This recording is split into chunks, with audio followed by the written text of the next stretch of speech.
I think the genesis of having this idea of creating a video like this was really inspired by a recent quote by Munger himself. And by the way, Munger is 99 this year. In 2024, he will turn 100. So from a 100-year-old investing legend, this is what he said. All intelligent investing is value investing. Who wants to pay more than a stock is worth? Unquote. So I think the study and the discipline of investing is a multifaceted and a very nuanced topic. And there are many different investing topics, investing tribes. It essentially becomes like a cult amongst the different groups of investors. I don't care whether you believe in growth investing, in value investing, in deep value, in dividend, whatsoever. So I think this is just my attempt to kind of share my own thinking framework on how I look at the different investing styles, how certain group of investors actually do discriminate outrightly another group of investors.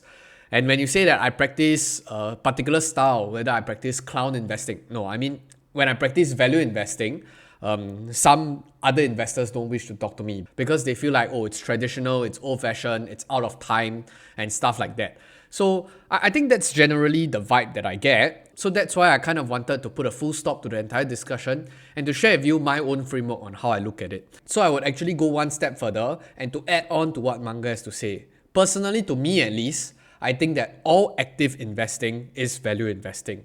Of course, there are many caveats out there, and most of you would start taking out your pitchforks and say that you disagree with me. Calm down before you even have anything to say. I would implore you to actually watch through the entire video so that you probably might have a better grasp of what I'm talking about.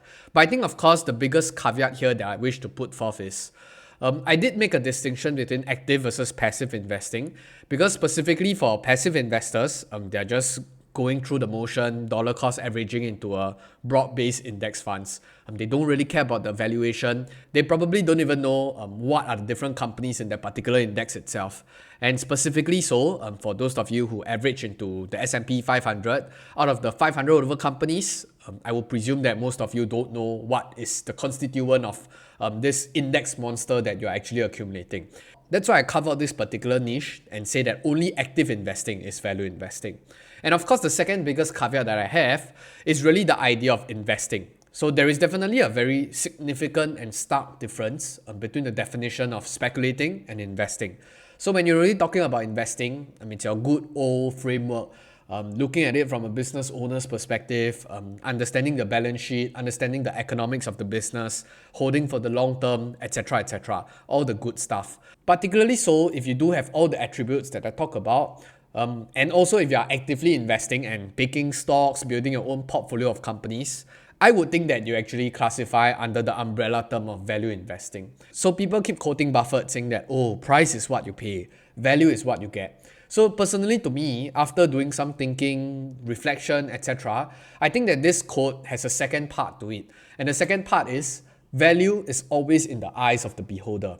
So if you combine both quotes together, it's price is what you pay, value is what you get. And for value specifically, value is always in the eyes of the beholder.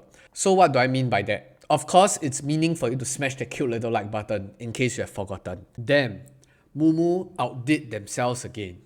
This time around, they are back with even crazier sign-up rewards. So to celebrate Singapore's 58th birthday, which is happening in a month's time, new users can get up to 720 Singapore dollars in welcome rewards. And the crazy thing is, even for existing MooMoo users, you can actually enjoy MooMoo Cash Plus promotion, which guarantees a return of 5.8% per annum. 5.8% for 30 days on a max of a $80,000 Singapore subscription. So in the event that the underlying fund returns below 5.8% in the month, MooMoo Singapore will reimburse you with cash rewards. So where are you going to find such a short-term instrument to park your funds that give you 5.8%? Oh, and did I also mention that MooMoo is giving out 1-year commission-free trading for Singapore stocks? And for most of you who are interested in Singapore stocks, you are probably eyeing on the high dividend yield on many of these Singapore companies. And you can check out the dividend payout history and calendar in MooMoo's in-house app, making it extremely convenient for investors out here. So don't miss out on this great opportunity to earn your sign-up rewards, especially for those of you who have yet to create your account. I don't know what you're waiting for. Sign up link is in the description. Thank you MooMoo for sponsoring this video. But anyway, I think this is one of the most simplified way to really understand what it means by value investing. It just means that you buy a particular stock or security or company when it's undervalued. So I think the key challenge here is to really identify that orange color, which is denoted as intrinsic value, which is the value of the particular company. So we all know that it's a feature of the stock market to be extremely bipolar, which is why you can see that there's huge amount of fluctuations around the stock, even though the fundamentals of the stock doesn't seemingly change within a period of 1 quarter, 1 month, or 1 week. But you can see that the stock price just moves up and down by like 10, 20, 30% in a short span of time. So it's really this underlying mechanism that allows us as active investors to take advantage when the stock is trading below its intrinsic value. So the key criteria, or at least the key challenge here, is to identify what is the value of the business. So circling back, there are many ways to actually attempt to find value. And many of these methods have a long history to them, and there's a full-fledged literature being written on it in all your business schools, finance schools, etc. So if your dividend discount model, discounted cash flow, sum of the parts, comparable analysis, historic relative valuation, and of course the favorite one that I have, Monte Carlo. I think the only one that I know uses Monte Carlo is Cathie Woods. I'm not too sure how it actually functions.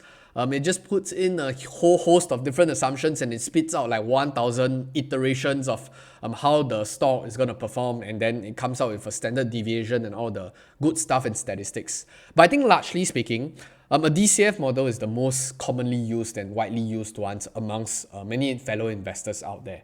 But I think the key criteria here is to really understand the different investing methodology and the fundamental framework of why that particular strategy will work.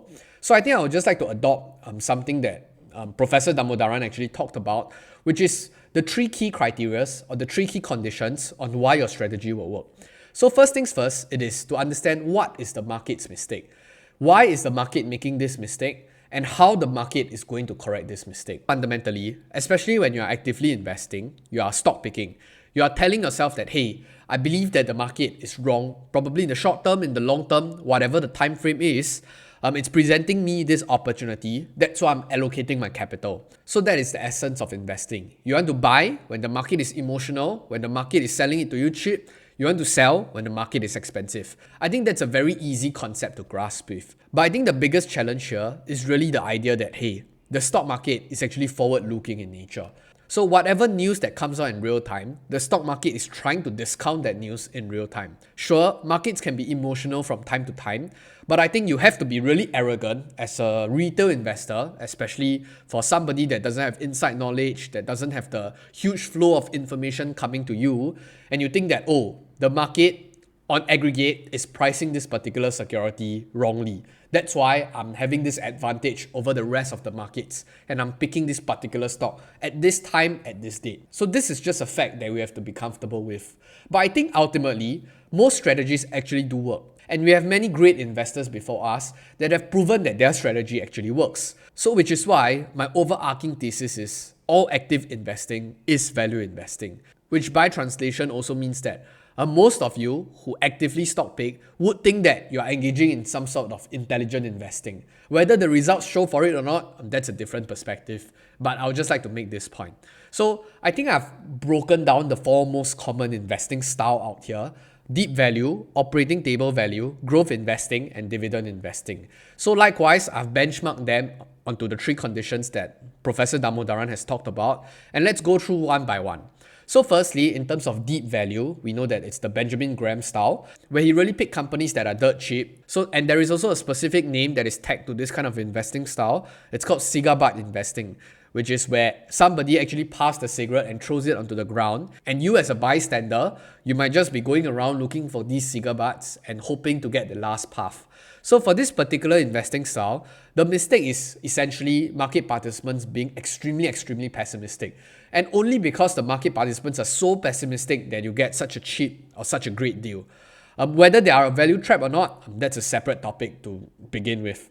Now, why is the market making this mistake? It is probably usually event driven, and maybe there is some sort of bankruptcy risk or some discussions around the companies of going concern, which is why the market is pricing it like this today.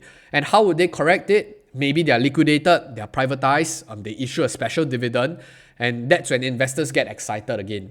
There are many instances where it gets so cheap that the founders are so exasperated. That's why they just decided to throw in the towel and to privatize this entire company and to pay a premium over the current market valuation. So I think some of the examples are like investment holding companies or subsidiaries, your nets, and I even throw in an example of Chinese banks, because I think for the Chinese banks specifically, we do know that they are currently undergoing an entire property crisis that is unraveling in real time. Some of these banks are actually trading at a price to book of around 0.3, 0.4. What does it mean? It's essentially trading at 30 cents to the asset value that they have. Of course, the market participants are pessimistic for a reason. They don't believe that many of these asset values declared on the bank's books are reliable, which is why they're trading at such a cheap valuation, which explains kind of deep value and why market participants are punishing the valuations of them today. So I hope I put my case forward. Now, the second kind of investing style is really operating table value. So the mistake here is really where the story of the particular company that we're talking about is hugely impaired. And most of these companies tend to be priced optimistically before the impairment. And once this new news that is surfaced out, one of the examples is Meta Platforms, where they say that they want to invest heavily into the metaverse. Cost structure is basically ballooning like no tomorrow. Revenue growth rate is going down the hill. And when Meta from its peak, it can be down 60-70% just because the story is impaired. And of course, to back up the story, the numbers have to look bad as well. So on the second point on why the market is making this mistake, it essentially shows in the numbers. Investors are slowly losing confidence, they're losing hope, and they're essentially rotating out of all these darlings that used to charm Wall Street. But their story no longer makes sense. And how would they correct it? Usually, the company is able to unlock some sort of value, whether is it via buybacks, dividends, earning revision. The numbers started looking good. And some of the examples that I put in is Netflix, Meta Platforms, Nvidia. I think for Nvidia, similarly, from 100, they went to 300 because of the entire crypto boom. And then it went back down to 100 again because their top line revenue growth was down like 20% and it was a crypto winter. Everyone no longer need to buy GPUs and revenue growth rate just essentially fell off a cliff. And then it was also during the semiconductor down cycle. So it's a myriad of different factors which cause all of their story to be impaired. So this is how I classify them as the operating table value. So I think for growth investing, it's pretty straightforward. So the mistake is usually on the market being conservative, and the market is extremely uncertain of how the company is going to grow in the future. So why is the market making this mistake? They're essentially unable to accurately predict the growth trajectory. Similarly, they can be predicting a 10%, 20% growth rate, but you have a company like Tesla that grows on 50%, 50%, 50% year on year for a good 3-5 years. That's when the market is surprised, of course surprised to the upside, and that's why they associate a greater value to many of these growth companies. And it will show in the numbers and it will show in the execution. That is how they will realize their value. And last but not least, in terms of dividend companies, I think for many of these dividend companies, they tend to be on the mature stage of the business cycle. And many market participants probably just assume that they can no longer grow, they're too matured and stuff like that. So they're essentially making the mistake because they are probably surprised by their ability to continue delivering performances, earnings, dividends and whatnot. And of course, they correct this mistake by showing in the strong dividend growth rate and how they return value or how they accrue value to shareholders. And if you were to really think about it, the different investors that are practicing them religiously, it all boils down to just one single condition or one single factor, which was alluded in the previous slide where I started with what Professor Damodaran has to say. It's really this idea of expectations versus reality. So the market is a really interesting creature. It's basically just an aggregate of every Tom, Dick and Harry in the markets out there. What they think of a particular stock at that particular day, at that particular time. So out of the 4 investing styles that we talked about, the common thread that goes through all of them and how you realize value is the markets being surprised. So which is why it's really just an expectations reality mismatch. And which is why I make the case that all active investing, particularly so if investors did their homework, is all value investing. Because like Munger said, so who in the right mind would want to pay more for lesser value that they receive? So there's also a bottom line of the 4 different investing styles. The bottom line is the company that you're investing in cannot suck too badly. And this is really just a caveat towards many people that talk about value traps. And I think in many instances of such value traps, it's really the company just continuously deteriorating. And those type of companies just essentially suck in a nutshell. So as long as the company don't suck too badly, if they're able to hold their different profitability metrics and they're able to hold their market share, even if for many of this type of investing style, and the company might not grow in perpetuity, it might still be undervalued and you see some sort of value, which is why you invest in that particular security. I hope I drive home my point. So personally for me, I actually do love this quote from Buffett himself. So the best thing that happens to us is when a great company gets into a temporary trouble. So we want to buy them when they're on the operating table. And this very nicely goes into the framework of this different investing style, where they kind of pitch price on the y-axis and growth on the x-axis. So this is probably the idea of the differences between the different type of investing style. So value investing is where there's very little growth, but the price is relatively cheap. And then there is another type of investing style called gap investing. So it's called growth at reasonable price. So you might be paying more for growth, but it will still be cheaper than the intrinsic value based on your calculation. And I think for growth investing, there is this conventional thought that, oh, you are paying for a very high valuation, but they usually tend to grow at a very fast rate as well. But I would make certain adjustments here and there because, like I said, even for growth investing, if your expectation for the company is to grow at a significant rate and the company is able to deliver and execute, the market will realize its value. You can see so many growth companies that are classic examples like Tesla, for example. Tesla investors managed to reap many rewards, and I don't see a particular issue with the idea of growth investing. But I think I might want to add a few more circles to kind of complete the entire picture. There are a few more different investing styles, and I think from the most left, you can see that it's called growth at depressed prices. And I think those type of companies, or at least those type of scenarios, actually do come very rarely, because when companies are at depressed pricing, notwithstanding a broader bear market where it's a Great Depression kind of scenario, I'm just talking about normal bull market, bear market, up 20%, down 20%. If you want to have depressed pricing, the company must be probably dying or going bankrupt or something like that. If not, you wouldn't get your depressed pricing. So sometimes when the company is trading at depressed prices, there might not even be growth. So you can't really talk about growth at depressed pricing.